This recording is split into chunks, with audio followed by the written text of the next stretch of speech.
Event planar Saibaba Koona Anil Kumar నిర్వహణలో స్థానిక జిల్లా పరిషత్ దరి ఎన్టీఆర్ నగర్ కాలనీ కమ్యూనిటీ హాల్లో జరిగిన స్వరమాలిక పండగ వాతావరణంలో కుటుంబ వేడుకలా సరదాగా సాగింది.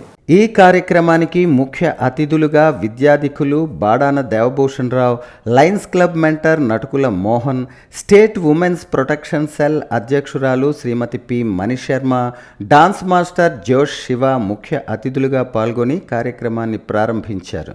ఈ సందర్భంగా నటుకుల మోహన్ మాట్లాడుతూ ఇలాంటి కార్యక్రమాలకు మా లయన్స్ క్లబ్ ఎప్పుడూ అండగా ఉంటుందని తెలియజేశారు. మరో అతిథి బాడాన దేవభూషణ్ రావు మాట్లాడుతూ శ్రీకాకుళం కళాకారులకు పుట్టినిల్లని, కళాకారులకు ఇటువంటి ప్లాట్ఫామ్ కల్పించి కళాకారులను ప్రోత్సహిస్తున్న సాయిబాబాను అభినందించారు. అనంతరం స్వరమాలిక పాటల ప్రవాహం నిరంతరాయంగా కొనసాగింది. పలువురు గాయకులు చక్కని గీతాలను ఆలపించారు. గాయకులకు ముఖ్య అతిథుల చేతుల మీదుగా మెమెంటోలతో సత్కరించారు.